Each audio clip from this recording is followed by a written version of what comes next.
Okay. Realize what we're working towards.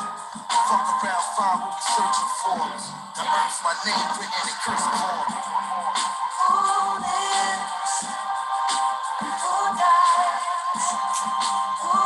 Hey, welcome. Hello, thank you.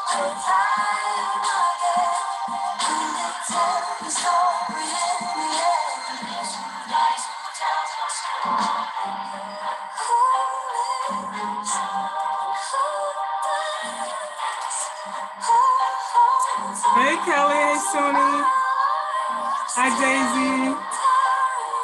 Hi, Jamila. Viviana. Yolanda Vega. Time it can't let it go, not cold, unforgettable. The pedestal I'm on, I'ma end up on a federal reserve note. The money with a hip hop quote. I might change legislation with some shit that I wrote. For folks that So welcome everybody. We just got some music playing for you to set the tone for our Author Talk, LatinX and Social Work with Erica Priscilla Sandoval. So this is a good time if you have some snacks. I got my plantain chips over here. Your drinks, whatever you want to bring to the screen, feel free. My life is up aggression, of course, for the oppressors of chorus. My story is the glory of the Lord.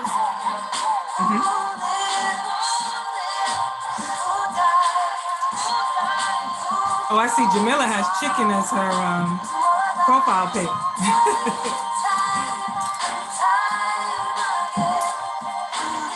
Happy Friday, y'all.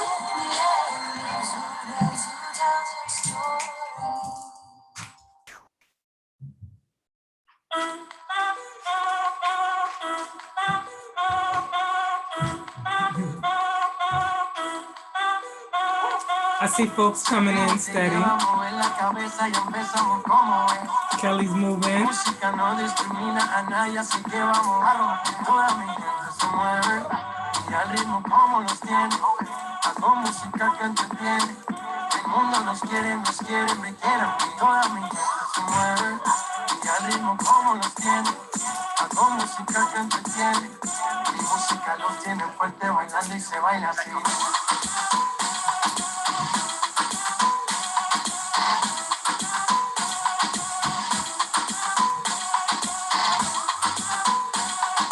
Hey, Rob.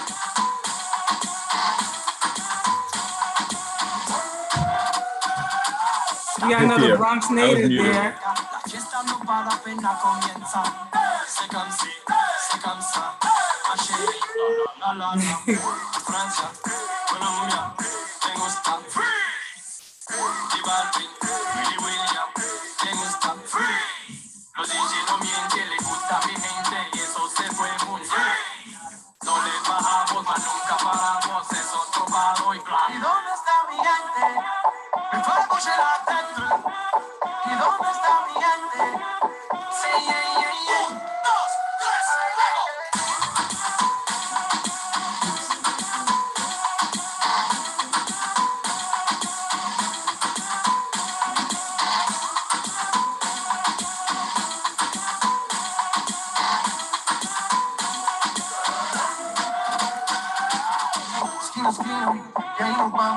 El mundo es grande, pero lo tengo en mis manos.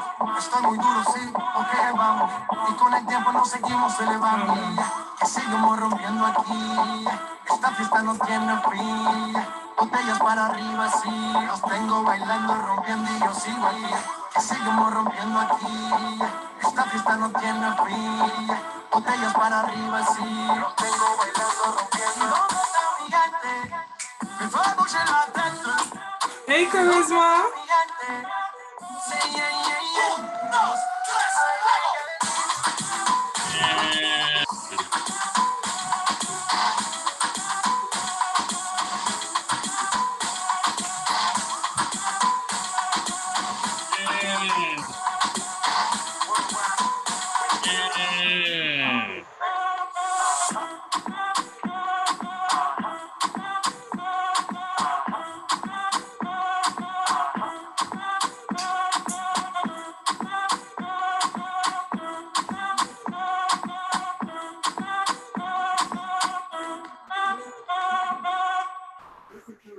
Welcome, everybody. Happy Friday. Bienvenido.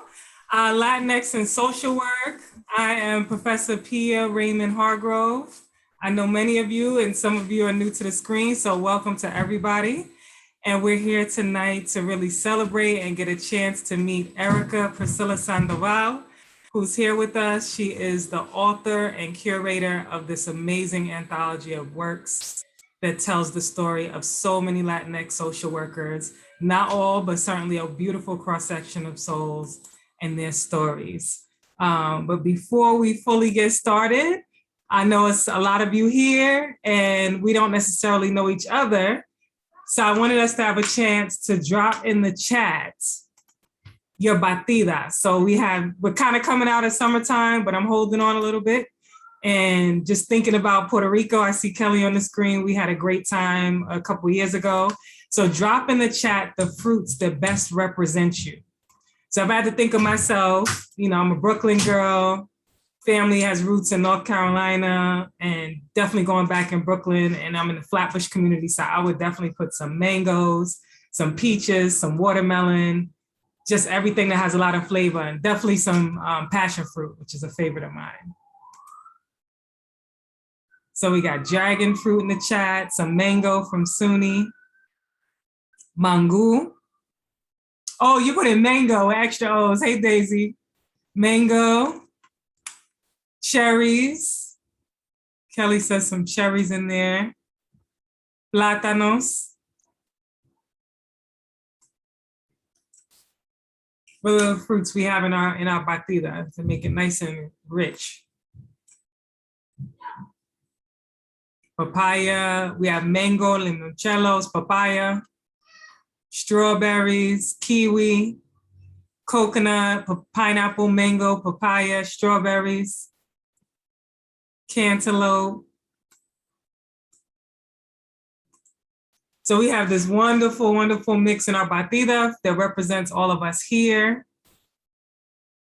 So looking forward to getting in la mezcla con todos ustedes. So I wanted to also shout out, we have some wonderful business owners right here in, well, not all in Brooklyn, in different places, who represent various Latinx heritage that may or may not be able to join us tonight, but wanted to really celebrate and honor this occasion and celebrate you. So we have, for our first people that signed up, which is Zach, was one of our first people to sign up. He gets a gift certificate to Ish Restaurant, which is at 43 Lincoln Road in Brooklyn. It's a Guatemalan and Mayan cuisine.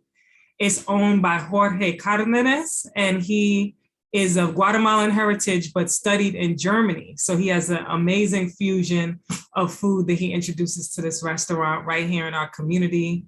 So if you can drop your info in the chat, Zach, so that we can get in touch with you after, so that you can get your gift certificate and hopefully stop by and dine in person. And then our second person to sign up was Adam Ewert. Are you on there? Are you on the screen? I can't really see everybody. So Adam gets a gift certificate to Taqueria El Patron Mexican Grill. So there are several locations. This is also Guatemalan owned and operated by two sisters, Ana Prince and Brenda Castellanos, who have an amazing story of coming to New York, wind up being bartenders in a restaurant, tried to buy the restaurant from the owner and the landlord, who gave them a hard time, complete discrimination, not just against women, but of women of Latinx heritage, weren't able to buy it at that time. Did not give up, said, I'm coming back again. The building changed ownership. They presented their case again and wound up buying the restaurant that they worked a ton of hours in as the bartender, and now have 5 locations throughout Brooklyn and Queens. So that's how we do. When we face adversity, we step to it and we overcome it. So I'm excited for you to be able to dine here at Taqueria El Patron at the Queens location. And it is a, $30 gift certificate to dine inside. So also you could drop your information in the chat and we will let you know how you can obtain it. All right. So let me make sure, I think we have a few people in the waiting room. I'm gonna let them in. And now I want to introduce Erica Sandoval. I'm just going to give you a little backdrop. So, and I'm interested in hearing your side too, Erica. So we met a couple years back here in Brooklyn when she was with Make-A-Wish Foundation of Metro New York and was interested in reaching children, particularly children of color and children of immigrant backgrounds that speak various languages who were not receiving wishes, not because they didn't have a life-threatening illness, not because there weren't funders and sponsors willing to give wishes, but because there weren't enough people to connect with these children and their families throughout the borough of Brooklyn to even make them aware of the opportunity of receiving a wish. So I'm not quite sure exactly how she found me, but we sat down to lunch to hear more about her amazing vision, not only to touch the lives of these children and families, but really growing the mission and extending it in such a diverse and enriching way from Metro New York Make-A-Wish Foundation and formed this inaugural Brooklyn Community Council, of which I was honored to be a part of. Then fast forward, I'm at a panel discussion, I'm on a panel discussion at NYU Silver School of Social Work, and who do I see in the audience but Erica? And I was like, what are you doing here? And she's like, what are you doing here? I was a student here. And then we connected, and it wasn't until then that I realized anyway that we were both licensed social workers and had both attended NYU Silver School of Social Work for our master's degree. And since then, our web has and our roots have really extended and grown and enmeshed together and connected with other people. And she's just been an amazing blessing, not just in my professional life, but in my personal life. And so I'm really honored to share this space with you and to be present and read this amazing narrative, and really recognizing that while I put in the invitation, this is not just for those who identify as Latinx or as social workers. These are stories of all of us, especially those of us who represent the African diaspora. These are all our stories, and how when we move through space and time in the world, depending on who's looking at us in a given moment and how we feel in that moment, how we're received, it impacts how we also identify and how we connect with our roots and our ancestry, and how we move forward to bring amazing impact and dynamism to everything that we do in every life that we touch. So I'm so glad that all of you are here. And I just want to let you know this is for everybody. It's called LatinX and Social Work, but these stories are our stories. And that's why the first song was from the Hamilton mixtape, Who Tells Our Story by Common and The Roots.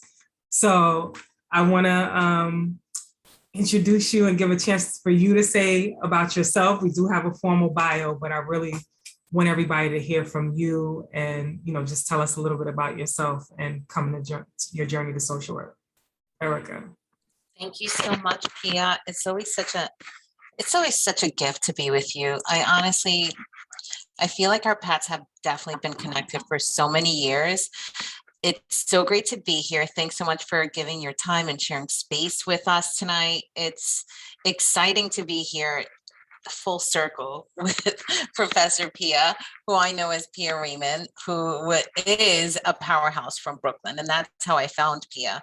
I was working for Make-A-Wish, like Pia was sharing, and there's in every employment and every position I've ever been, I've always looked at what can we do to make things better for our kids that are living in communities of color, for our kids that are underrepresented and underserved and not being given access to resources and tools. And so I knew that Make-A-Wish was struggling reaching a lot of our kids.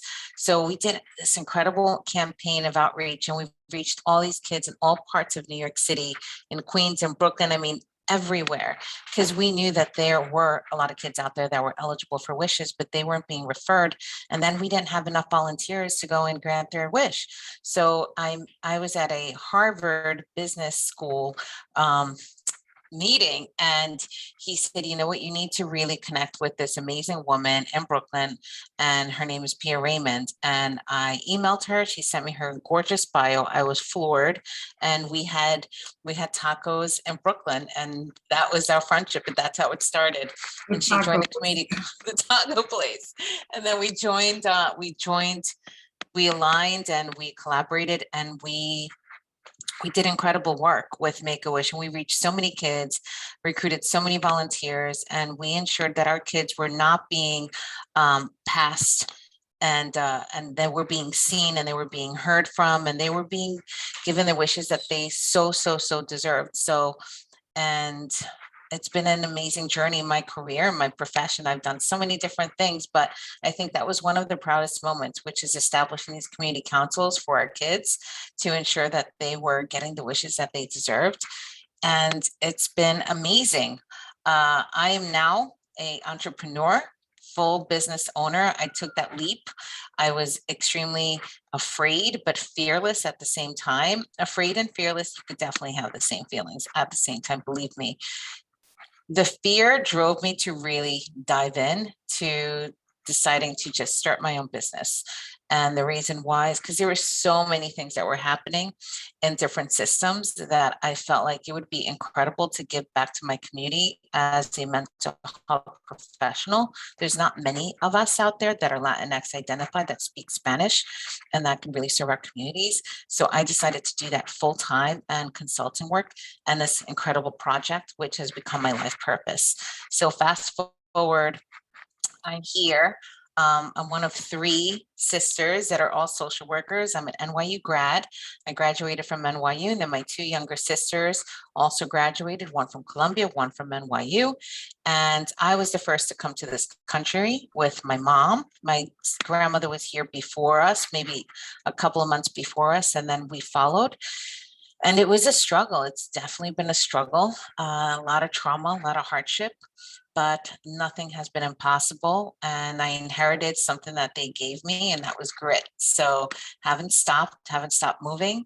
I don't think I'm ever going to stop until, until it's my last day in breath. But I feel like all these incredible stories and the work that we're doing is going to be a legacy for all of you to be inspired and know that you can do anything, as long as you're doing it with love, with purpose, and connect with each other and build that community. So I'm excited to be here. I see some of our co-authors, some other authors are here today. I love them so much. Maria Ortiz is in the house. Madeline Maldonado is also in the house. These also are incredible authors. If it wasn't for all of us, we would not have this beautiful book that is our personal narratives, which we poured our heart out to really reach your heart. So just want to give shout out to our incredible authors and my friends and this incredible collective that we continue to build. Yes. Welcome to all of you. Shout out Madeline. I love the secret sauce. We'll talk a little bit more about that because we want to hear about that. Thank you so much, Erica. And then you said you just embarked on this journey of entrepreneurship, but it's not new because in your book, you talk about the amazing ancestry of your grandparents and them starting as entrepreneurs with farm. You said she came from a family of entrepreneurs, speaking about your abuelita, that they had farms, stock, land, and that developed into businesses. So yes, those seeds were already literally planted for you in the season that you're in right now. And so can you speak a little bit more about what the journey has been in this entrepreneurial piece of starting the book? Yes, absolutely. You're so right. And this is something that I was processing with my family because my family, we're all incredibly hardworking individuals. And so it's always been looked at as amazing to work at a hospital, to work in a school system, to work in a university. They think that is like the best story of success, to really be able to come to America and then to be in spaces that we have never occupied in the United States of America. So it was a little hard and scary for them to see me embark in a new journey, which is leaving all these spaces, which I really worked hard to get into, to stay and to be respected. But at the same time, then coming back and saying, you know what, I could do this. I could do this for myself. I can become my own business owner. And they were, and I don't know if they really understood it.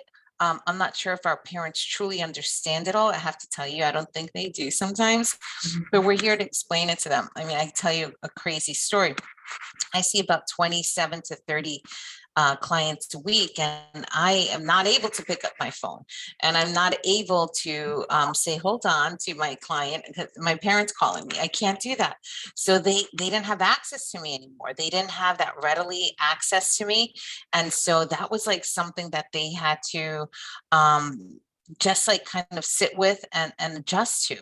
I wasn't always available to them the way we were when we were working and, you know, in systems where they can call or page, or because we were in hospital. So we would have pagers. So my dad's like, you know what? I think you need a pager. And I was like, what? He's like, you need a pager because we can't reach you. What if there's an emergency? You need to pick up your phone and tell your clients your dad's calling you. I'm like, Dad, my phone's not on.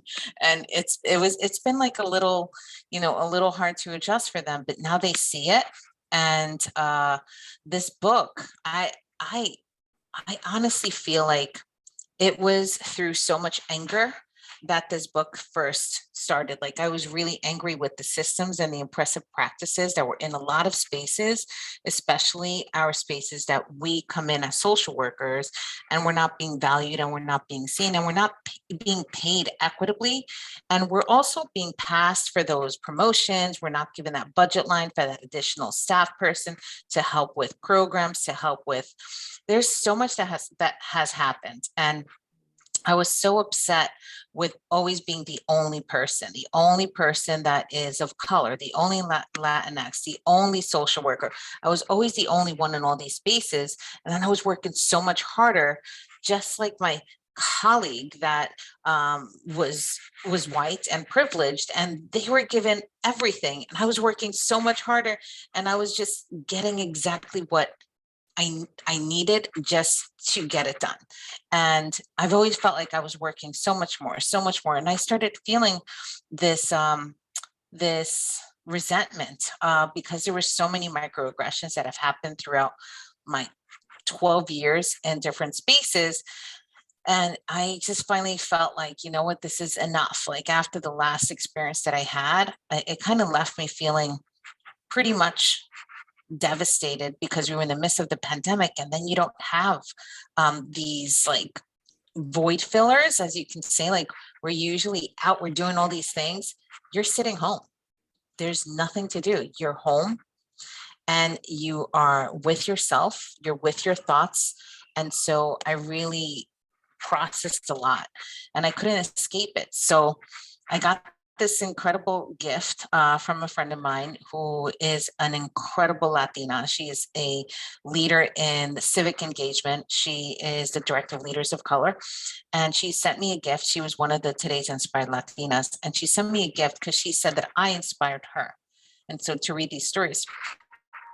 And I was reading these stories and I was bawling, and I'm like, no, this is incredible. I want to do this for social workers. I want to do anthologies for social workers and capture our narratives, because I'm sure we can inspire so many people, and we can share our stories with each other, and we can become that voice that we often need to hear, of validation, of, you know, of just giving shout outs every day to each other, just making sure that we are celebrating each other and ourselves, and reminding each other of how amazing we are, because that doesn't usually happen. It really doesn't. And I pitched it to the publisher, and within days, she gave me the book deal, and it was seamless. I believe that everyone that's in this book was supposed to be in this book, because that's the secret sauce that Madeline talks about. We all have a secret sauce, but this book is seriously like a melting pot of incredible people, and everyone brings such amazing themselves into it. And so it just turned into my life purpose, because I've always been a person that wants to amplify and connect and collaborate and bring communities together. And then this just seamlessly happening. And we were then sharing our stories, putting it on paper, our narratives, and it just became healing. Like, we started to heal. We truly, truly did. And the anger that I had, ended up becoming love and a passion and my purpose. And I always say, whenever you're starting to feel really angry about things, there's nothing wrong with that. Take that anger and turn it into a purpose, turn it into a purpose project, make something of it.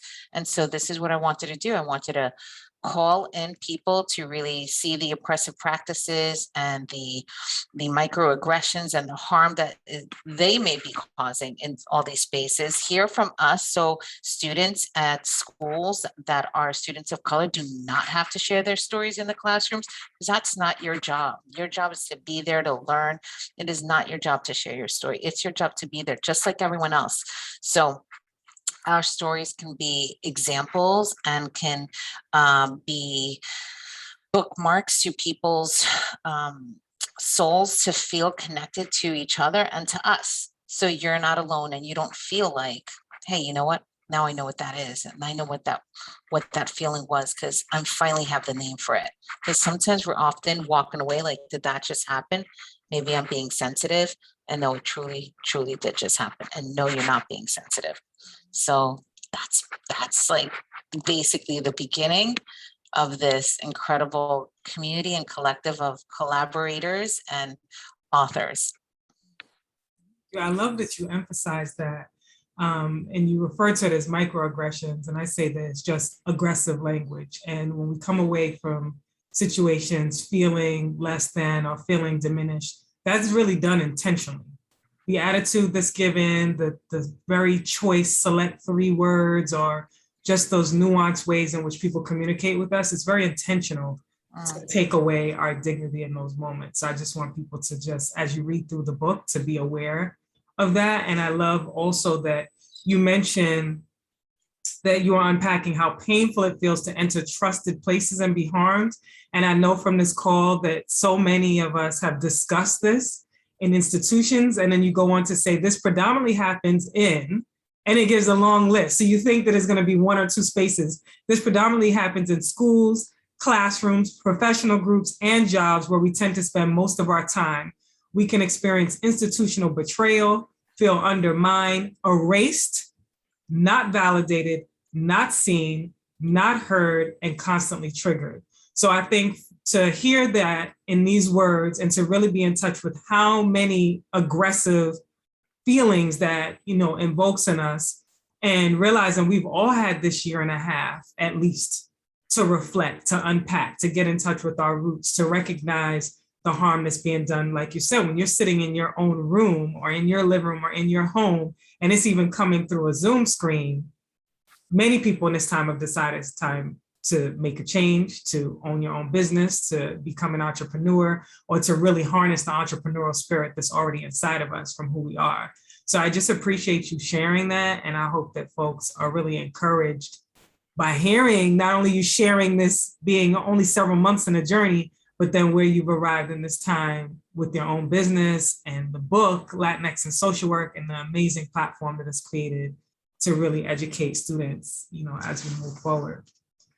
So one of the themes that jumps out to me a lot in the book as we talk about identity is even how someone appears and how they're received. And many of the social workers throughout the book speak to how they may look on the outside and how they're received in different spaces, whether that's validated by certain groups or invalidated.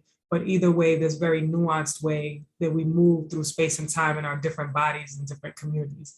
Can you talk a little bit about what that has been for you as a Latinx woman in social work? So, yeah, no, I think in general, it's powerful, it's painful. I think identity is personal. We all know that. And I came to this country when I was about 4 years old. I didn't even know, I didn't learn English till I was about 7. And interestingly, because my dad stayed in Ecuador, it was just my mom and I and my grandmother, we were really navigating a lot of trauma. Like, we were undocumented immigrants. And so being undocumented was very traumatizing, because we had to escape our home in the middle of the night a couple of times. And we were homeless 2 to 3 times. We had to leave everything behind. navigating this crazy world without knowing the English language was really scary for my mom and my grandmother. And so as soon as I started learning English, so they started trusting in me to be the translator and to really kind of talk about things that I probably shouldn't have been knowing about, like just really translating things that I don't think anyone should be a translator for parents. That's super, super intense and puts a lot of pressure. But this is what we needed to do in order to survive. So my identity was a struggle for me in the beginning because I learned English. I was in a Catholic school in Astoria, Queens. They didn't even know how to pronounce the word Ecuador. They didn't even know where Ecuador was.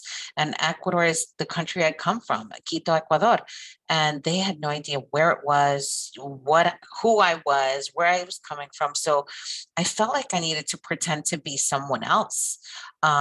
I remember learning Greek before I learned English really well, and now I forgot it because I didn't practice it because I was predominantly in a Greek setting, and it was really hard. It was really hard to kind of like be okay with my identity for many, many years. Probably not till I was later in my life processing all this trauma, processing all of this, unpacking it in therapy and unpacking it with other Latinas and Latinos that assimilated, that had to like fit in. And my parents left. They left to Ecuador and I stayed here. And it was really a eye opener when I started raising my daughter, who's an Afro-Latina, beautiful, incredible young woman that is so powerful and owns her incredibleness. Because as I became a mother, I wanted to make sure that she didn't have so many struggles as I did, because we never talked about identity. We never talked about assimilating. We never talked about that. My parents never talked about that. They just wanted me to do really well in school and make them proud. And it was really hard. And so identity for me is I am very proud of being a Latina. I'm very proud of being Ecuadorian. I'm always saying that I'm first gen graduate, and that is such a proud, proud moment for me. I often acknowledge that I am not born in this country, and it's not a secret. I'm very proud of it because I want to honor my ancestors, their labor and their blood and their sweat and their tears for all of their work that got me here today. So my identity is embedded in the roots of my ancestors. I know I am an Inca. I know that Ecuador and Quito were in the Andes Mountains. It's in a beautiful space. I really feel attuned with my heritage now, and when before was more of a struggle. And that's like that internalized racism that we can end up experiencing for ourselves because all the systems around us is causing us to really be ashamed or feel like we need to be something that we're not and not be proud of who we are. So I think that a lot of us in the book talk about that, but in our own experiences with it could be with just having an accent or being in a specific skin color or your hair or just even just trying to fit in or not fitting in. And there's so much more to identity than what I'm sharing. But I think that for me, that's really been the hardest thing. I haven't left the story of Queens, and now it's so diverse. I'm so proud. I love it. I don't think I could live anywhere else, to be honest, because I don't think I can be in spaces that are predominantly white spaces because I love the diversity of our communities and I thrive in that. And I'm excited about it. I feel actually a little bit uncomfortable still in being the only person in predominantly white spaces. I do show up and I show up loud and proud, but it's still a little uncomfortable for me. I'm not going to lie. Thank you. You touched on the accent piece, and Yoruka talks about that in her chapter about describing herself as having a heavy accent and what that's meant for her. She's moved through different institutional spaces and through the world. And in your chapter, you speak to being very focused on not having an accent, especially in your younger years. Can you talk a little bit more about that? Because I know that's something that really impacts many of us from, depending on what cultures we might be from and what our native languages are. Absolutely, because I felt like I had to perform for my family and I had to translate and I had to stand up for them in spaces that was not meant for me to be their advocate or translator. I felt like I really needed to sound a certain way, sound just like them, sound like I knew what I was talking about. And that was embedded in me. And maybe it was said to me within, growing up, maybe it was said to me in a positive way, like giving me, encouraging me to, saying, oh, you speak English so well. I heard that all the time in my life. Like my whole family always said that, like, oh, let's call Priscilla. My family calls me by my middle name, Priscilla. Now they finally adjusted to Erica. That's a whole different story, and I'll talk to you about that. But they're like, Priscilla, oh, she knows English so well, call her. And I felt like I needed to really perform really well. And that was embedded in me, that my accent would make me seem like I wasn't performing. That was so sad. Like, just because I might have an accent, they wouldn't trust in what I'm saying. They wouldn't listen to me. It was so, so harmful, because that experience that I was experiencing and being in all these spaces and seeing how everyone kind of predominantly listened to a person that looked differently, that didn't have an accent. And I felt like I had to be like that. And that was really hard. It was so painful to grow up that way. And finally, I realized that once I was getting into, I actually in social work school, I started processing this, because I was talking to other social work students and actually other social workers that I was in close proximity at the job that I was at. And I was talking about, gosh, I really had to work on my accent. And they were like, gosh, I changed my name. Like, what do you mean? They're like, my original name is this, and I changed it to this to assimilate to white culture. And I'm like, so is that what it is? They're like, yeah, it's what it is. And I'm like, what do you mean? And we started having these crazy conversations that were so painful, because it was true. And I was just like, I had this moment like, wow, I cannot believe that my whole entire life, when I thought that I was trying to do something good, I was really kind of hurting myself and harming myself and really believing things that were told to me, that I had to be a certain way in order to be respected. And it was really, really painful. So for me, it was a moment of clarity and a moment of understanding, because my parents, they have accents, and my family, they all have accents, and they are they're still so dependent on their daughters, on us, the three of us, and that can be really exhausting at times. And they may not know English really well, so we're still the translators, and we're still speaking up for them, and we're still advocating for them. We're still reading their mail for them. We're still doing everything we were doing when we were kids, except they're a little bit older. Now there's three of us, so we split it up. But it's so upsetting to me to hear when there is these like conversations about how someone has an accent, they can't, and they don't want to speak to them because they don't understand them. That really, really bothers me. And it's so harmful. And that's I think, which is like one of the 1,000 little cuts, and it's multiple tiny, tiny cuts throughout the life that just add up. And that's why I named my chapter that, because of all these microaggressions, these little tiny things that constantly happen throughout our life, they kind of build and they hurt and they burn, and they never really truly heal.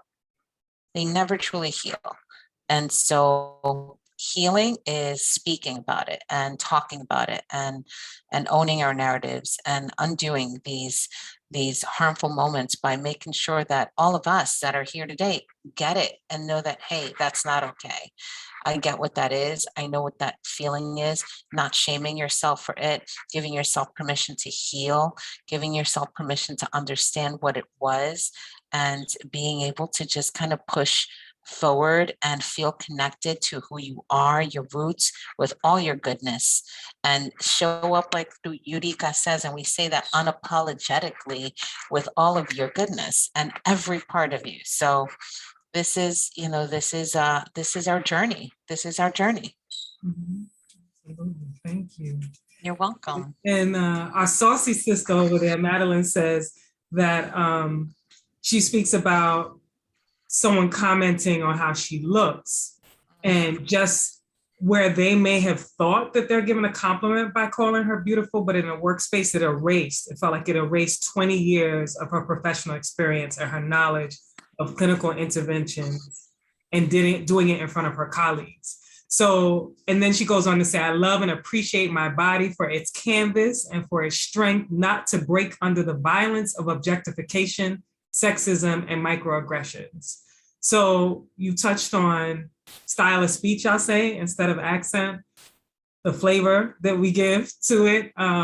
You've touched on hair and how we appear and how we show up in spaces. And then Madeline talks about our bodies and how our bodies are objectified, and how we go out great lengths to change what we're wearing, to cover our bodies, to wear baggier clothes or clothes that are too big for us because we don't want people to look or stare or make comments.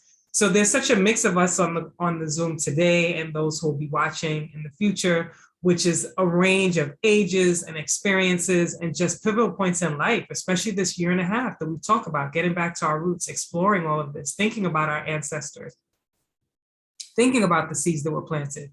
So what would you say to folks now as we're taking this pause? We're reading the narratives of the amazing Latinx professionals in this book. We're thinking of our own narratives, and we are rewriting history that already has been written and deciding how different we will document the narrative moving forward and how creatively we will do it. So what are some words that you would say? What would you say to all of us to encourage us as we move through in these bodies and the skin tone and the hair textures, in the styles of speech, so that we can really move forward boldly? What would you advise, at this phase where you come to in your journey? I'm going to start with just like 2 sentences, and then I'm going to just pass it to my girl, Madeline, who's here, because I know she got some gems to drop. I truly, truly believe that we need to be bold. Bold, bold, bold. Honor yourself, beautiful as you are, show up, put on that lipstick, wear those earrings, show up in all your greatness. It's so crazy. Take a picture of yourself today and look at it 20 years from now and think back, why did I criticize myself so much then? I was so beautiful. You are so beautiful. See yourself the way others see you. See yourself the way people that love you see you, and walk in to every room and take up that space. Madeline, I'm going to pass it to you.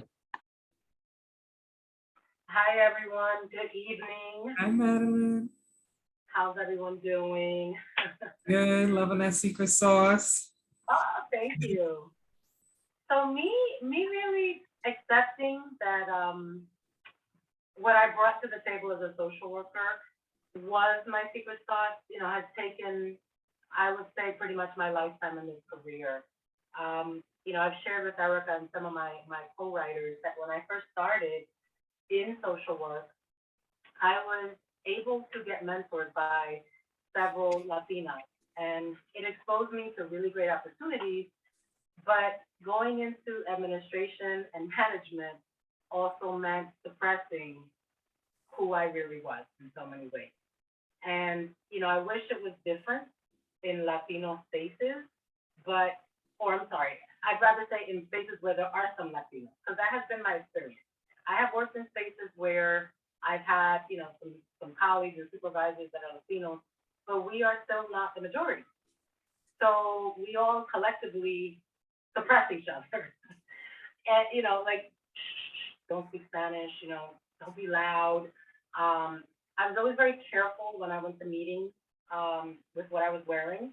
And it became a joke where, you know, I had particular blouses that I would wear for the management meeting because I needed to look better and more put together than anyone there, because otherwise they wouldn't listen when I spoke. So, you know, it was a way to weaponize attractiveness and beauty, particularly in the presence of white men who don't listen unless you can gain their interest somehow. And as I got older and much more experienced, I just wasn't willing to play that game anymore. And I started kind of rebelling. And I've had supervisors, you know, tell me, you know, you can't wear those pants. Why not? They look good on me. And they're appropriate pants. I just wasn't wearing the one size too big anymore. Or I would wear the red lipstick, or I would wear the sparkly eyeshadow and the sparkly long red nails. I'm still killing it. I'm still doing this job and I'm still leading people, but I want to be myself.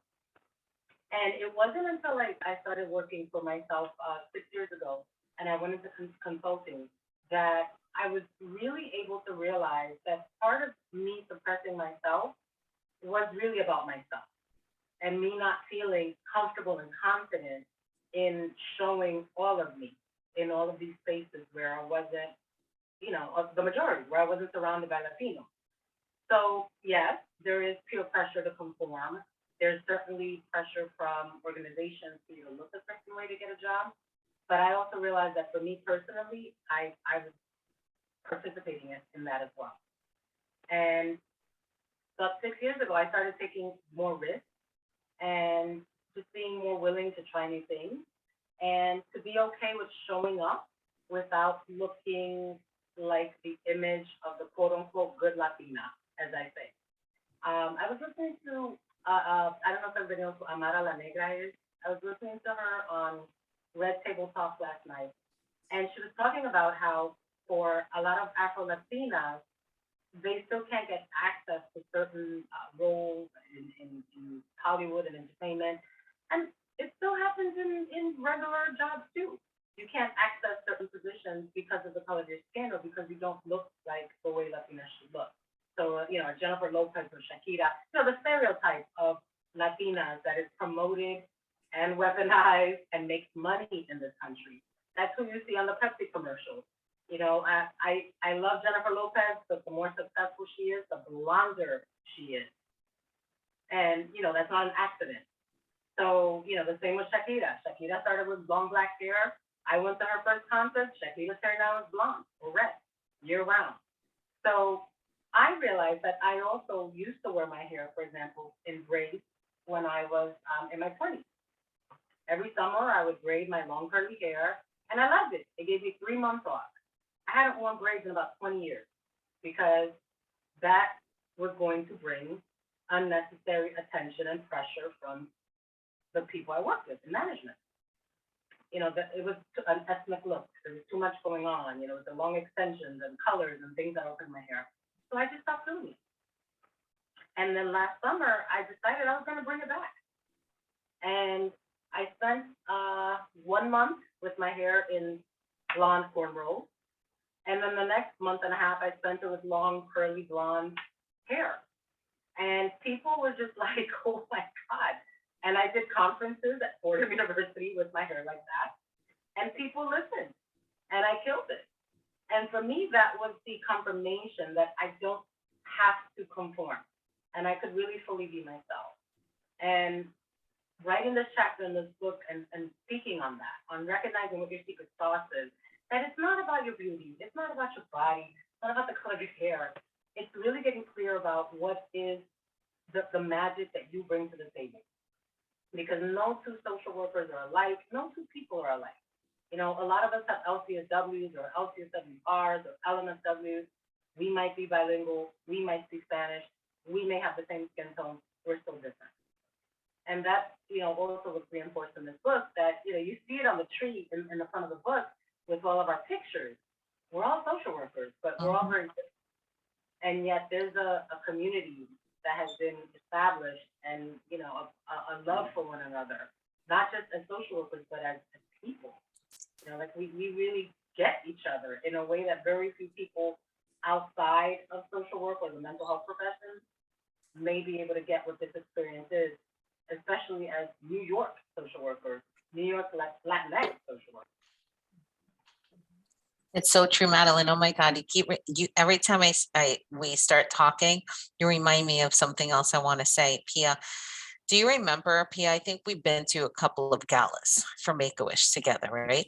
Yeah. I sometimes felt so uncomfortable showing up to galas because when I show up, no one can ignore that I just walked in the room because I'm very voluptuous and I am all of me. And the galas were predominantly white spaces.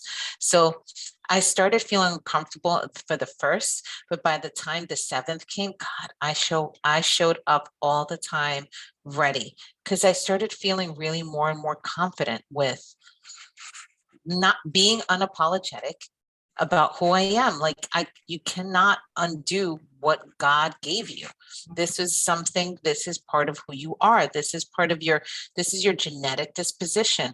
You should not be shaming us for how we look or look at us a certain way. And again, what Madeline was saying, as objects of,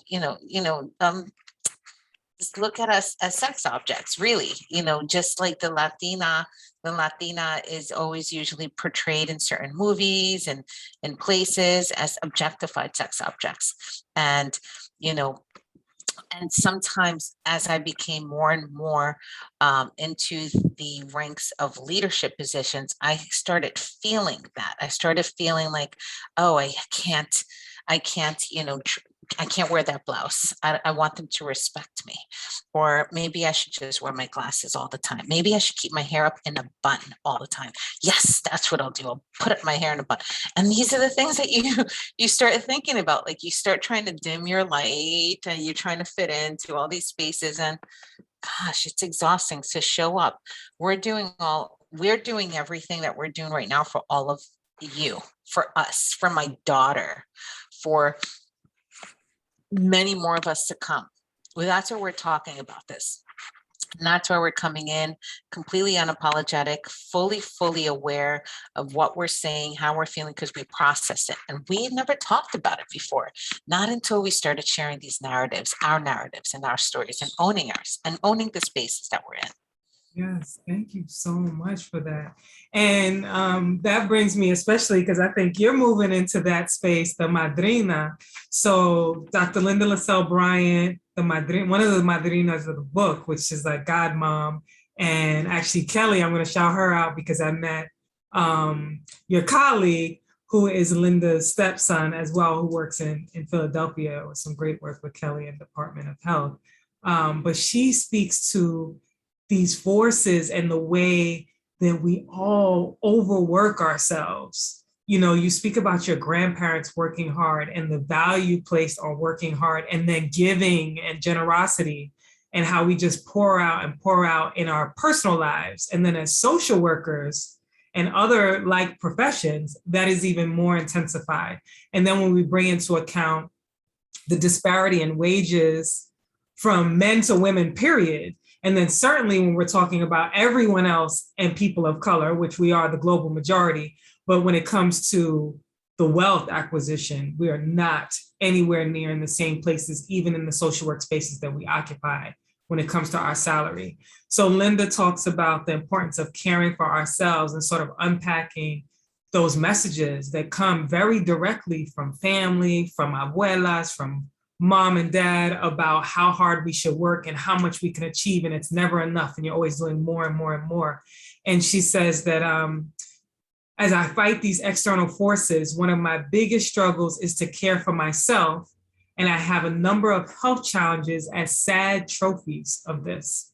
Caring for ourselves is fundamental to social justice. We cannot fight external oppressors while oppressing ourselves. Knowing this intellectually is one thing, which I think we all can say that.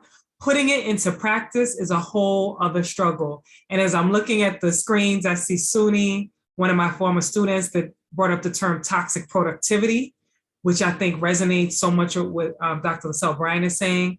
And she says, I hope my legacy will include the tradition of levantando, rising, of rising to lift up others. And so I'm just so grateful for this diversity of narratives, which really spans the seasons of generations, and from acquired knowledge to the wisdom that Dr. LaSalle Bryan is dropping, because I think a lot of us in this transitional time also are finding, as we unpack, even as I'm looking at the screen, many of you I know from our educational journey together, because we were up working really hard and studying really hard and tutoring each other and doing more and more and more and supporting each other at this award and the next one and the next graduation. But we have to also slow down and recognize that productivity can bring us sad trophies in our health. And Kelly speaks to that a lot, of how we endanger our own lives with this level of work that we feel as people of color we have to do more and more. So can you talk a little bit about that, just in your own personal experience and sort of this achieving and then figuring out the balance in that as you move into this entrepreneurship space? That's a big one. I think that's a big one for a lot of us, because I think that we're often balancing our own negative self-talk in our head that says to us, hey, you got to work harder, because you know that this is not going to be given to you, because you know that they're not going to see you, because you know that they're not going to listen to you in that boardroom or in that conference room. So you got to work harder, you got to look smarter, you got to be smarter, you got to do this, you got to win all those awards, you got to win. Like, that is literally what's in my mind all the time. It's like, you got to show up constantly. And if you say no, you're not going to have another opportunity, and you're not going to be given a second chance. And I'm like, that's been in my head my whole entire, I think, since I had my daughter, because prior to my daughter, I don't think I worked as hard, because now I have a life that I have to take care of. And it was always a struggle to have like work-life balance. I used to work out all the time. Since I started social work school, I'm not going to lie to you, I used to be in the gym 4 times a week. I did not go to the gym for a very long time. It's hard for me to get to the gym now, because that muscle memory that I had, that wanting to be there, kind of disseminated. Because now I feel like I'm on a short time frame. Like, you got to do this and reach this success by this time in your life. And this is what we talk about. This is why Linda is the best madrina to me and my mentor, because she's constantly reminding me. Like, we'll have dinner, she's like, remember what I'm telling you, you need to love yourself. You need to give yourself the grace, take care of your health. You are number one. No one is going to give you your health. No one is going to take care of you when you're not feeling well. And it was a really rude awakening, because a lot of things have happened to me medically in the past 10 years. I've had more surgeries than I've ever had in my life just in the past 5 years, and a lot of medical complications. And my grandmother on her dying bed said to me one thing. She said, mija, cuídate, por favor, cuídate. And I knew what she meant. She's like, take care of your health. I knew that she meant that. So now, I really try to do the best that I can with what I have. And entrepreneurship is really hard. It is, because you're making money by being present every day, every hour. You are not getting a paycheck. You don't have sick days. You don't have vacation days. You need to work in order to take that time off. So having that work-life balance is so important. And I most often get it reminded by my family, my partner, my daughter. My partner, really, he's like, stop, put the computer away, turn it off, put your phone down, walk away, here are your vitamins. And now I have like a check. Like, I have like a mental checklist of a really good self-care day compared to not. And if I take my vitamins every day, that's a great day. If I go for a 20-minute walk, that's a great day. If I read a book, even if it's for maybe 2 pages, 3 pages, that's a great day. If I limit my screen time on my phone, that's a great day. Like, these are the things that I say to myself.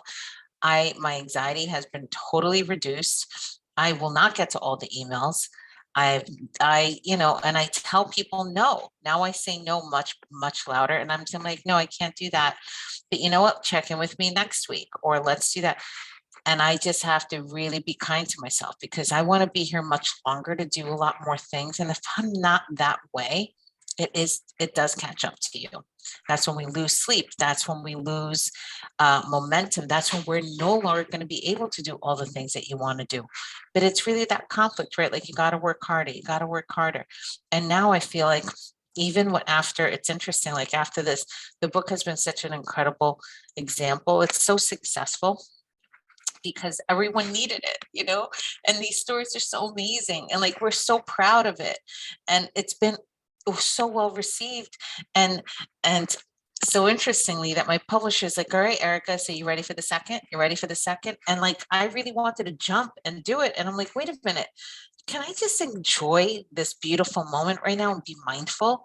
And that's like when I caught myself, I'm like, pause, enjoy, breathe, do everything that you're telling your clients to do.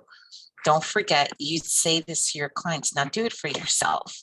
And we have to hold ourselves accountable every day to really take good care of ourselves every day. Yes. Thank you. And you consistently say about being seen and heard, and that's something that La Madrina said also, about the importance of us all being seen and heard. So I just encourage all of us, as we're developing and extending our Roots crew, that we hold ourselves accountable, but then we call on each other to really call each other out when need be, so that we rest, so that we eat, so that we drink water, so that we exercise, so that we do nothing, just relax, lay down, is so important. Because as we share these narratives and we hear that the pain is also woven through all of our stories in different ways, I think we've moved through space and time thinking we're so different than the next person, but no, all of us experience these aggressions in the workplace and the institutional spaces. And we have these messages that are very real and present about working hard and adapting and assimilating, and they're toxic to our own being. So thank you for seeing all of us and hearing all of us continuously through putting the stories together and then sharing your own. So I want to ask, so while we have time, if folks who are here in the Zoom room have questions or comments or things you even want to share that resonate with you tonight, while we have time, please, we'd love to hear from you. I think you should be able to unmute yourself or raise a hand. Don't be shy. Come on, Kelly. I see you smiling over there. I don't have a question. I just wanted to say, like, I think, like, working in social work field, I don't pay attention to everyone else's experience. So I think this is something that I have to be a lot more conscious of when it comes to people who are like me, like in the spaces, and also like who's watching out for me. Like, some people will tell you to correct something or like, to do something, but like, am I being self-conscious or like looking out for what they're saying as hurtful, or like, are they trying to judge me, or are they like looking out for me in that way? Thank you so much for this. And I love Quito, Ecuador. I love it. That's my favorite part of Ecuador. Oh, I love that you're there. I love that you went there. Did you go to the La Mitad del Mundo? Yes, that's like the equator. Yeah, right. And you could put your one foot in one part of the world and your foot on the other. That, like, I always thought that was the coolest thing ever, to be right. Yeah, the guy, he spun us, and then he did the center of gravity thing, and then he flushed the toilet. I didn't realize that it was like different on the two sides. That's so crazy. I love that you were there. Thank you. And thank you. I would love to go again. That would be amazing to have like a trip and have a bunch of social workers go to Ecuador. That would be off the hook. Yeah. My parents are there. They'd host. If you're gonna plan, just let me know. Definitely. I definitely will put it out there. I'll put it on Instagram. Seriously, I really want to have like more moments that we can all be connected. And we're always looking of ways to stay connected with our social work community. So please do follow us so we can share with you where we are, what we're doing, and you join us and just meet us. And oh yeah, of course, the public health professionals, of course, all of you guys. It'll be just really great to just stay connected and hear also your thoughts about the book, about the stories, how it resonates, or what you want to see in, just let us know. We're here to support and inspire and connect all of you. Absolutely. Does anyone have a question or a statement?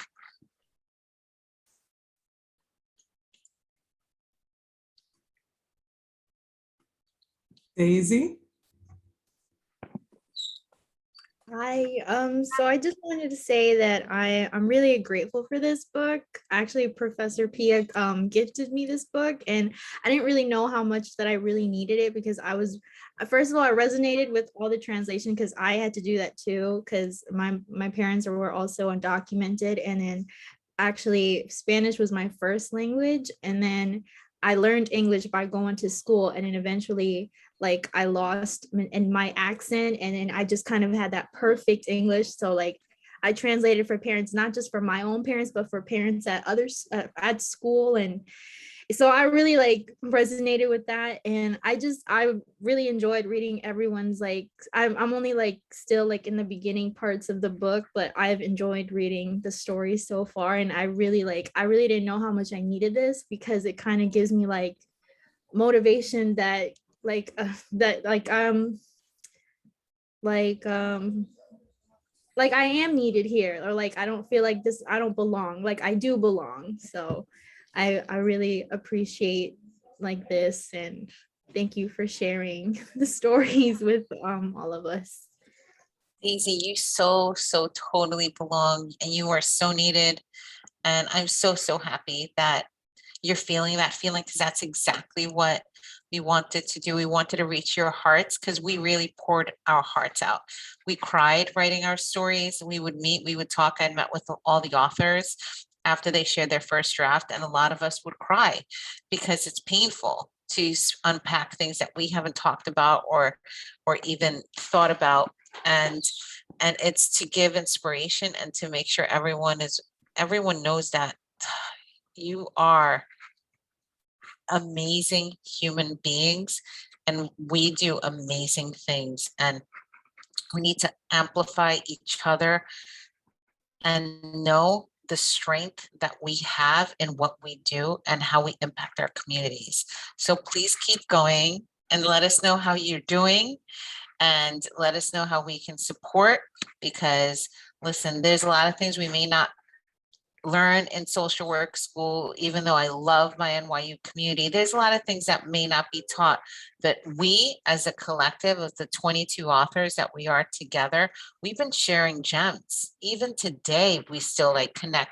Every day we're on WhatsApp, like certain things we don't know, we ask each other, and we are still learning every day. So count us as, as part of that olive branch that you have now. Yes.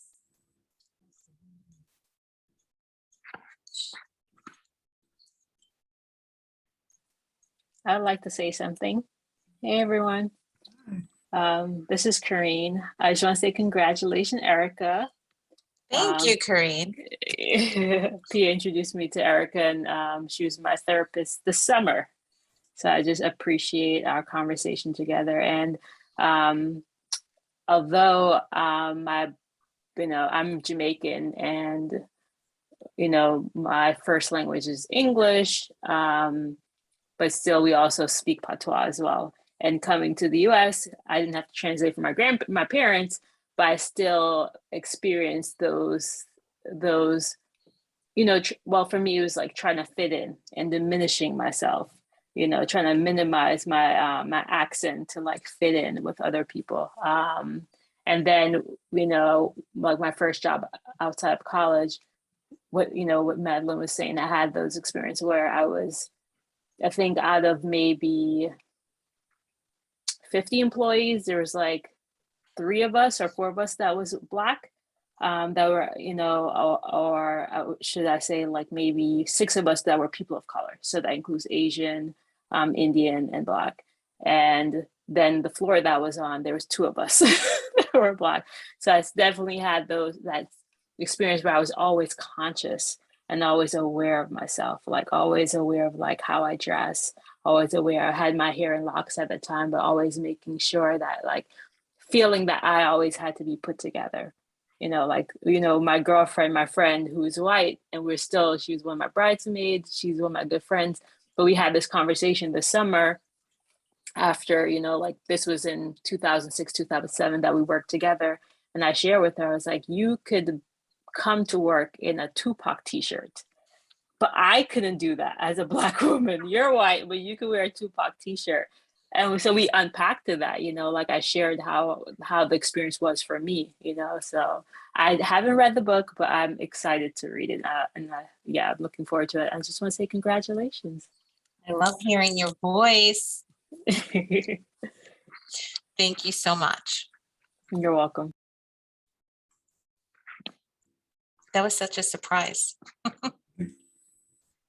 Such a beautiful gift.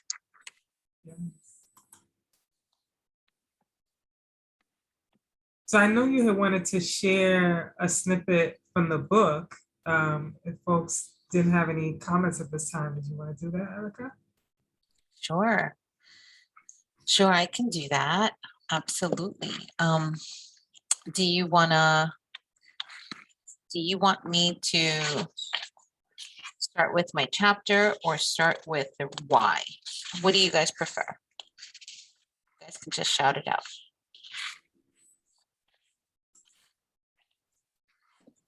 Your chapter. Okay. Sounds good. All right. All right. Wow. So I haven't read it out loud, by the way. I just read it to myself. I've read it like a million times. This is my first time reading it out loud. All right.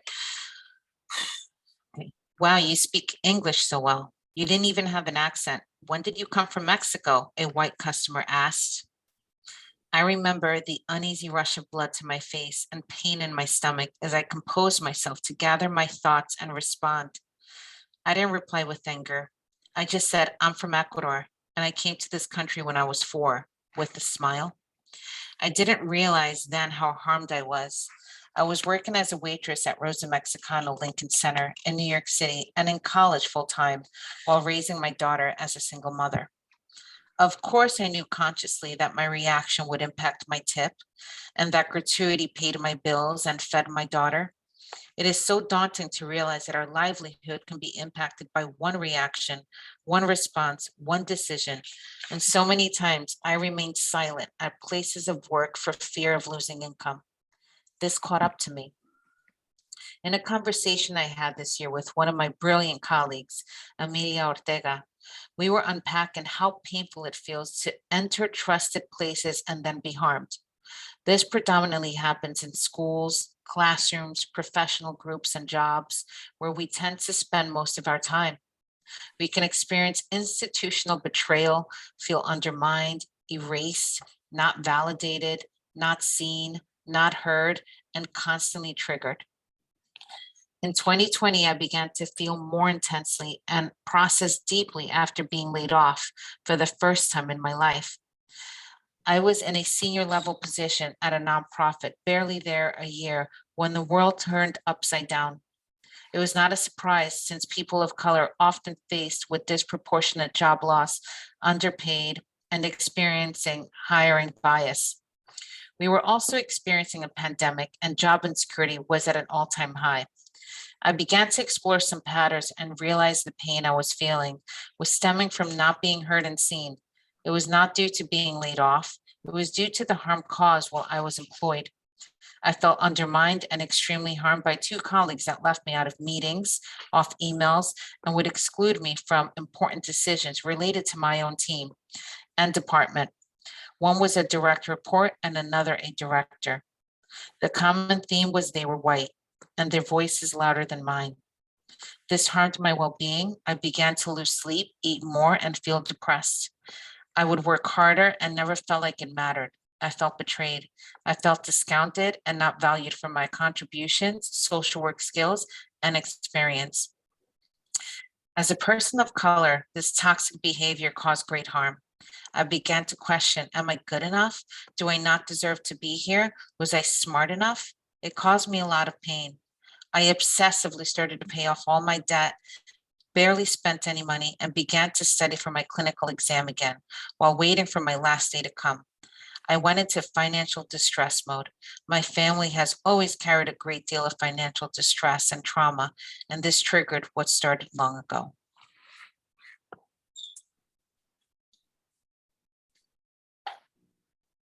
Beautiful. Thank you. Painful. Painful.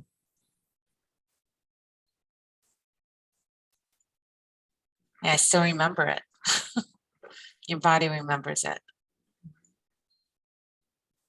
Yeah. And, you know, I think that there's power when you start talking about it.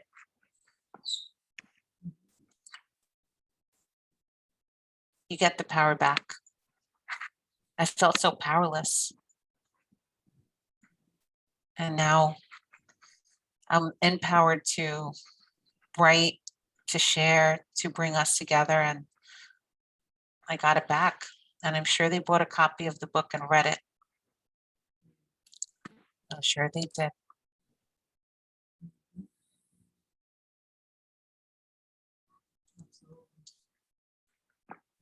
Thank you for that. You're welcome. Thank Thank you for sharing space with me and creating a safe space for me to share. It's a gift. It's a beautiful experience to be able to share with you continuously. Now, I see your hand. Hi. Hello, hello. Hello. Thank you so much for this, Professor Pia and Erica as well. Really appreciate it. I'm coming from a finance background, so a lot of what you're saying resonates with me, but also, I just this is the first time in 20 years in my professional experience where it feels as if there's real potential change happening in the office. When I say it feels, I'm cautiously optimistic. I don't want to, even the optimism is questionable, but it feels like this is a moment, especially for people in our skin. And we're being told to, it's safe to come out. I've been on Wall Street. We went to their schools. You did everything you could to fit in and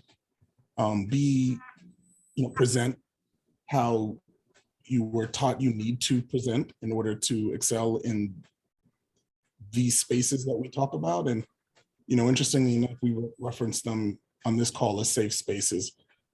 I've never, felt that my office was a safe space, or my school was a safe space, or any of the places we moved, frankly, had never felt that safe if it wasn't surrounded by family. So I would love to hear your thoughts on sort of how one navigates right now in this environment, whether this does feel like a true moment. We talk about bringing up our authentic selves to the office. I want to, and but what the elephant in the room is, if you're not an entrepreneur, if you're not out on your own, if you are working for these corporations, I just don't trust. It doesn't feel like a safe space, and that directly impacts, my children and the food on the plate, and what I can provide for our family and what she can provide for our family too. So I would just love to hear your thoughts on how those outside of certain professions where perhaps it's more welcome that authenticity and welcome this, not change of guard, but this call to action. Because in my space, it is something that our firm is marketing, and we talk about it like we're doing everything, but the reality is it feels like lip service.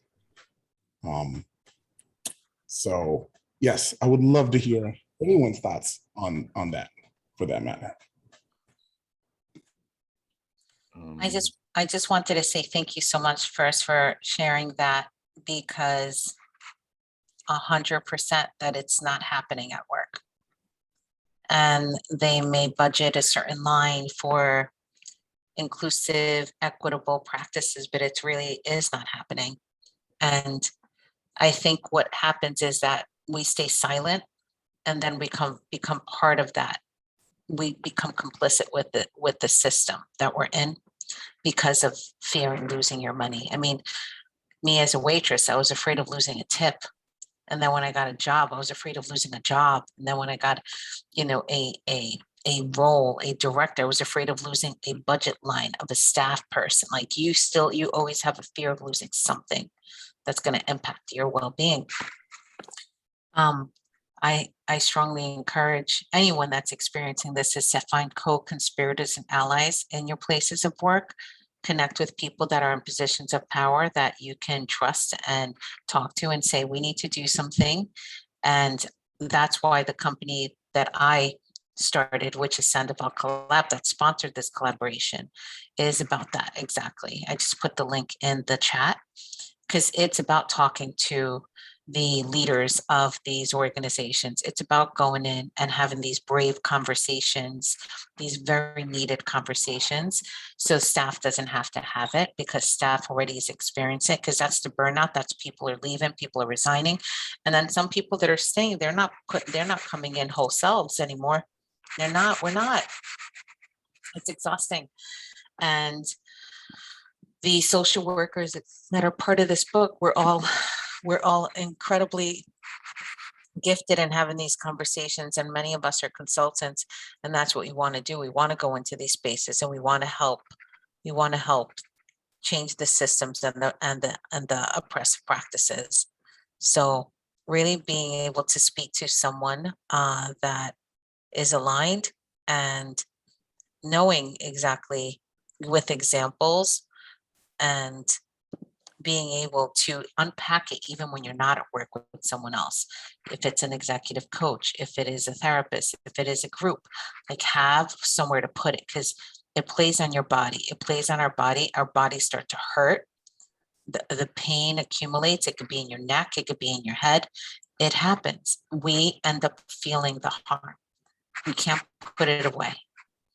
We can't put it away and ignore it because it catches up to us. It really, truly does. I hope that helped.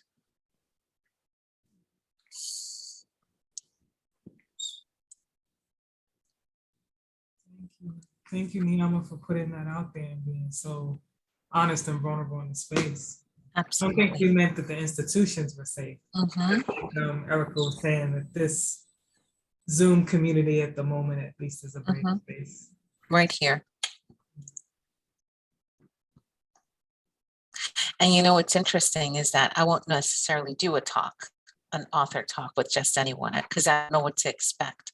I don't know who's going to be in the audience. I don't know how the book is going to be received, but because I know Pia Raymond and I trust her, and we are incredibly connected in so many different ways in our experiences, I knew that coming in here would be a safe space for me. I knew that I was not going to be harmed here because I trust her. I trust this relationship. I'm not going to do that with everybody. I'm not going to just walk into spaces and feel like, oh, it's going to be a place where people are going to really be able to see and hear me. There's going to be voyeurism, that people are going to read our stories and just going to be like voyeurs and looking at it in a different way and trying to peel that onion and trying to make assumptions of us. And you know what? we already know that we're prepared. We're prepared. And that's, we're preparing ourselves every day with having these conversations more and more. So absolutely. Not hardly any spaces are safe, but you can create your own. I know the 22 authors right now, we have a safe space. We'd say a lot of things on the chat. Gosh, I hope no one ever reads the chat. Thank you. I'm really, really honored that you even accepted the invitation and that you actually felt that way in the background. That really means a lot. It's true, Pia. I mean, you know, not everyone is aligned with our thought process and the way we see the world. So you're an incredible human being, and you're always trying to do good and be good and change things, and the biggest advocate, and you love your students. So, and we have the similar passions, and I am total supporter to the incredible human that you are, and how many you're gifting all these incredible people in your life with all these gems. I'd love to be a part of this with you. So thank you for having me. Wow, you make me cry. Thank you so much. Thank you. So I know our time is running low. I don't know if other folks have things that they wanted to share or comment or ask. Please feel to follow me on Instagram, LatinX and Social Work. We have some really exciting news coming up. Want to hear from you guys. If you read the stories, please share, message us, tag us. You don't understand. We get so giddy off that stuff. We really do. We really get excited to hear from our readers, and it's just so beautiful. So please do. It'll be a gift for all of us to know that our words reach your hearts. Absolutely. And the book, you can find it on Amazon.com. It's available on Amazon. And one of the calls to action is, right now it's only on Amazon, but if anyone has any connectivity with small independent bookstores, we do want to make sure that we're supporting small bookstores. So if you can make that bridge, if you can make the bridge to have it be reading in the institutions you're serving in your households, in your community spaces, we really want to expose this narrative and encourage you all to create your own, whether it's through art, through music, through song, through dance, through writing, through film, whatever that is, but we have to really bring our stories to fruition. And we do have 2 more gift cards, actually. So I guess I'm going to hold you all accountable, since we had talked about the stress, and I think we can feel even some of that heaviness. Is much of what you're saying resonates with us in our own experiences. So I'm going to encourage you to drop in the chats your self-care, some of the things that you do for self-care. And we'll see, I guess the first person to get something up in that chat will get the next gift card. Viviana. Who's the first one here? Yolanda? Viviana. Okay, so we'll do Viviana and Yolanda. It says Yolanda on my end, so I just want to put that out there. What'd you say? I said it says Yolanda on my end, so I just want to put that out there. I think she answered before I did. That's okay. So we have 2, so it works. So Yolanda and Viviana. So Viviana travels once a month. So our things are, Yolanda will get a gift certificate to Empanada City, which is on LinkedIn. I love my empanadas. Yes, and the owner, Jessica Almonte, she is a licensed social worker as well, and has dedicated much of her years in service to the senior population, and now has also taken the full step to entrepreneurship, had opened a business with her family, basically the grandparents, las abuelas, sharing their recipes. Her family is from Puerto Rico, her husband's family from Dominican Republic, and brought the best of both worlds to the empanadas. They are amazing. And now they have gotten the business off the ground on Lincoln Road. They have a second location in Bushwick, and she has now technically left social work, but I told her, you never leave social work. So you're an entrepreneur now, but the skills and the passion and love, she brings it definitely to the work. So support her. And Yolanda, you get to have some empanadas there. And Viviana, You have gotten a gift certificate to Arsenal Curls. She is an entrepreneur now, also, in addition to other amazing things, Dr. Cicely Washington. She is created in the midst of this time, being it with ourselves and our hair and all that glory our hair texture is, to this hair cape, so that when you're washing your curls, your back is not soaking wet. So she has offered up a free code to the website. So if you could put your information in the chat, we'll make sure that you have that accurately so that you also can claim your Arsenal Curls hair cape. And Cicely was introduced to me by Kelly. So Cicely is one of the lovely Latin ladies in the sorority. That's when I met her back in college. So when we talk about our identities and how they evolve and move through space and time, just being connected to women of Latinx heritage has been intertwined into her own experience so deeply. And so she rendered this gift to us in her brand new company. So I encourage you to support as well. Amazing. Yeah. How do you know all these incredible people, Pia? Can we please introduce to them? Because I want to go and support them. We have all these events. Why not just go to these incredible entrepreneurs, local owned businesses by Latinas and Latinos, Latinx folks. So please introduce. I want to have a book signing in all the different communities. So I'm thinking of doing what we did for Make-A-Wish, establishing community between all our authors. We can really have events in our specific communities, a book signing, try to get into many different bookstores. And we're going to be in some bookstores in the city. I'm so excited about that. Nice. And it'll be fun. It'll be fun to just get into the community and really support our community. Absolutely.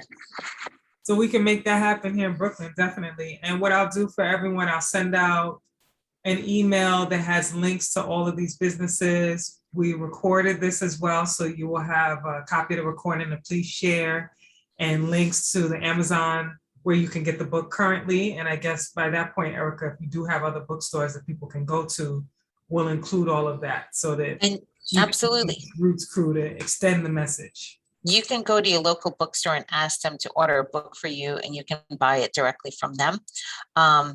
And you can also, so funny, I walked into a local bookstore because I saw it online that they had it at this bookstore in Astoria. So I walk in and I'm like, hi. And I look like, a mess because, when I'm not doing anything, I'm in my sweatpants, my t-shirts and my sneakers. I'm not going to get all dolled up. I walk in, I'm like, hi, do you have the book Latinx and Social Work? And they're like, oh yeah, we're getting a few copies and that's been asked for. And I said, oh great. They're like, we can take your name to get you a copy. And I said, oh, I'm the author. They're like, oh my God. I'm like, do you guys want to do a book signing? We will totally come and do some signings. It's so exciting to just see it somewhere. And hopefully the NYU store, it's called Olive something. Let me see, hold on. We went by there. They're going to carry it because NYU is going to be, it's a secret, but we're going to be working with some students in the next coming semester. So it'll be exciting. Mm-hmm. So we got to get Daisy in there. Yes, we do. That'll be amazing. Let's see. What's the name of this place? Oh, Viviana, you had your hand up?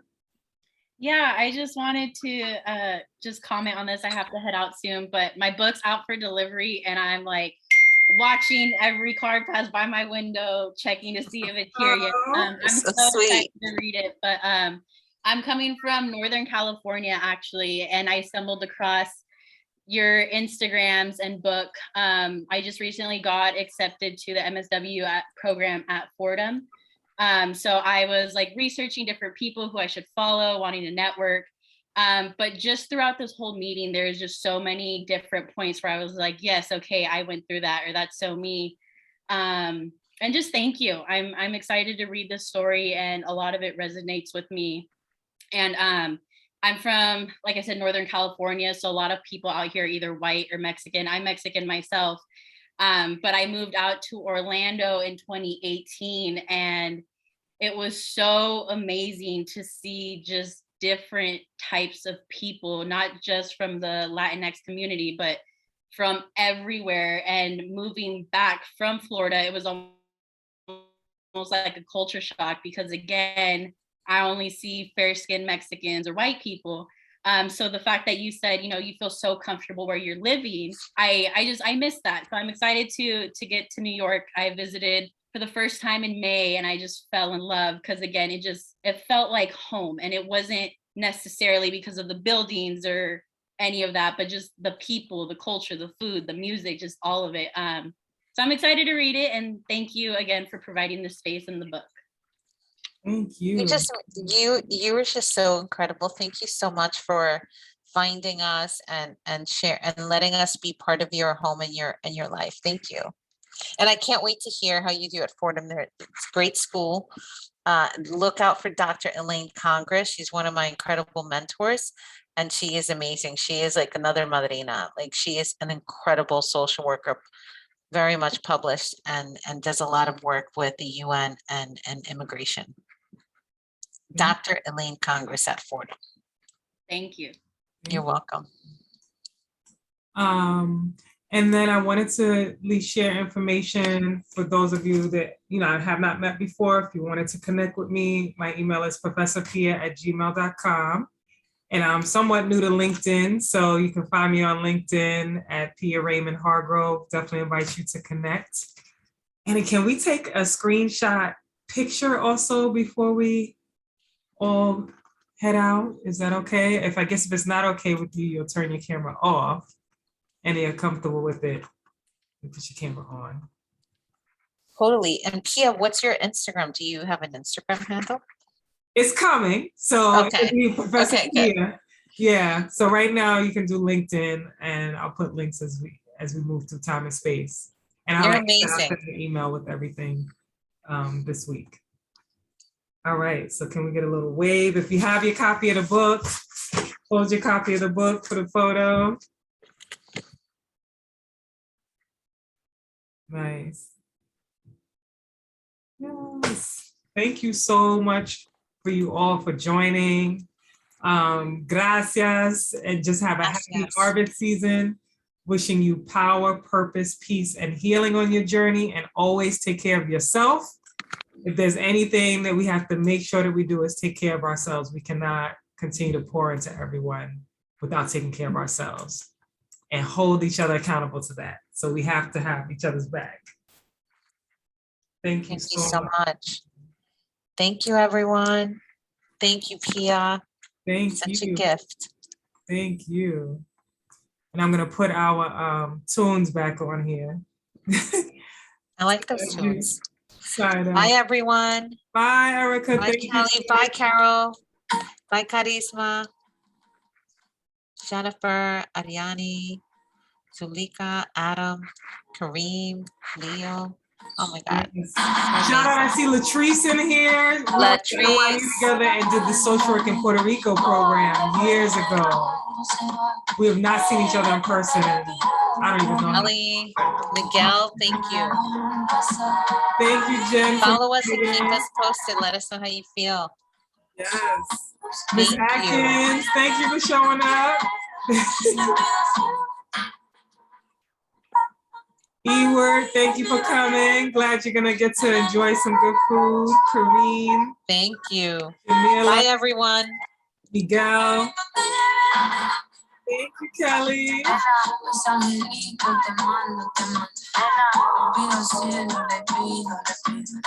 Hey, Nakia. Take care, Empress Nadia, for us. Thank you. Thank you for showing up. Abro los ojos, te quieren matar, sigo corriendo, cerca de un fuego, me quedo quemada. Sé que eres tú, te fuiste temprano, pero sé que siempre te tengo a mi lado. No me quedo nada, si pudiera yo volver para atrás, es que el tiempo se me va a girar. Me acuerdo